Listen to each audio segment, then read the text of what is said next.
مثال کے طور پر دیکھیے، اگر ہم فضائی تحقیق کو دیکھ لیں، فضائی جو ماحول ہے اس کے اعتبار سے جو تحقیقات سامنے آ رہی ہیں اس کو دیکھ لیں، چلتے چلتے آج انسان کہاں تک جا پہنچا، مریخ ہے اور اس طرح کی دوسرے سیاروں تک اس کا پہنچنا، اور پھر عین وہ وقت قریب ہے کہ جب آج کا انسان جو روشنی کی رفتار سے سفر کرتا ہوا وہ کائنات کے ایک حصے سے دوسرے حصے کی طرف جائے گا اور سارا سلسلہ ہوگا۔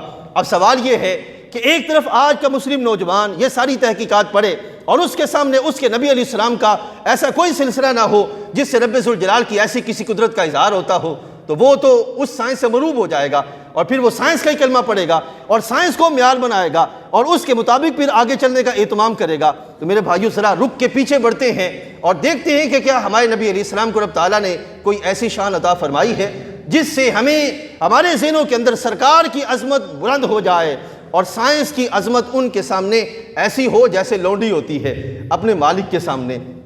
آئیے میں آپ کو لیے چلتا ہوں، ہمارے آقا صلی اللہ علیہ وسلم پر اترنے والے قرآن مجید میں رب ذوالجلال جل وعلا نے ارشاد فرمایا، بسم اللہ الرحمن الرحیم، سبحان الذی اسریٰ بعبدہ لیلا من المسجد الحرام الی المسجد الاقصی۔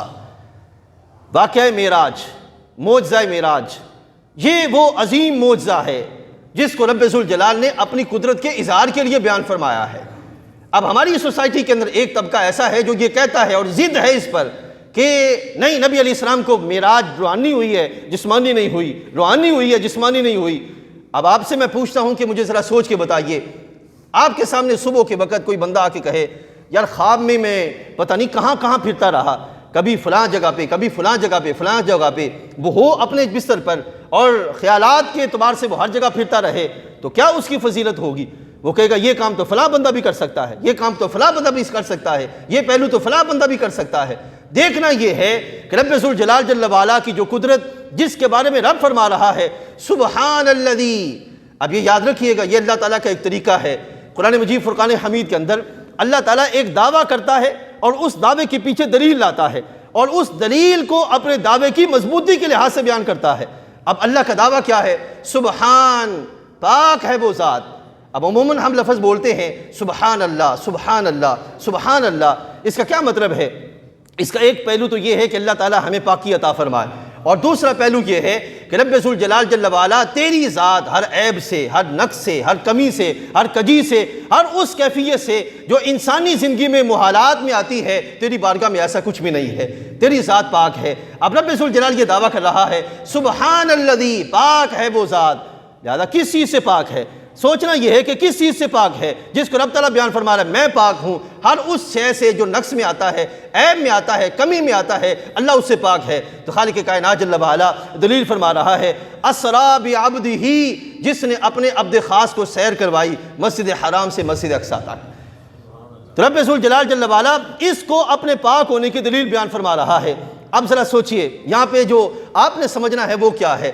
عزیز دوستو سوچئے، سائنس تحقیق کرتی ہے، کوئی منصوبہ بناتی ہے، اس پہ پورا پروسیجر تیار ہوتا ہے، پھر اربوں روپے کی وہاں پہ لاگت آتی ہے اور پورا ایک سلسلہ تیار ہوتا ہے اور اس کے ذریعے انسان جو ہے وہ ایک مقام سے دوسرے مقام کی طرف جاتا ہے۔ یہ سائنسی تحقیق ہے اور انسانی عقل کی جو عروج ہے وہ ہے کہ جو آج کا انسان پیش کر رہا ہے۔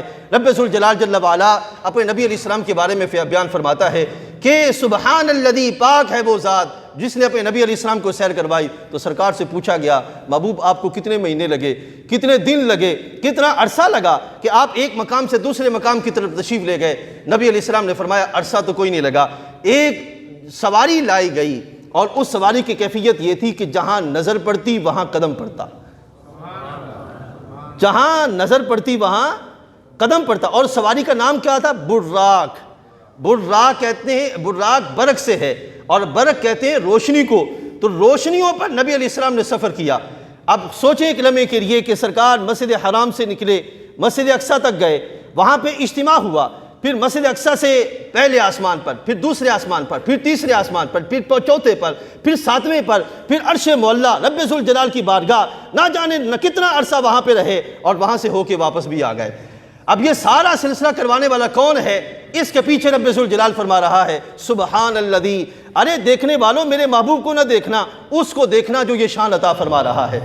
اور وہ کون ہے؟ سبحان الذی، پاک ہے وہ ذات، اس نے سیر کروائی۔ تو اس اعتبار سے اگر یہ کہے کہ نہیں یہ ممکن نہیں ہے کہ انسان یہاں سے وہاں تک چلا جائے، تو ہم کہیں گے کہ ہو سکتا ہے تمہارے لحاظ سے ممکن نہ ہو، لیکن جو یہ واقعہ عطا فرما رہا ہے اس کی بارگاہ میں امکان کوئی ایسا نہیں ہے جو اس کی صفات کے اظہار کے لیے کمی کی صورت پیدا کر دے۔ وہ ہر عیب سے پاک ہے جس نے اپنے نبی علیہ السلام کو یہ شان عطا فرمائی ہے۔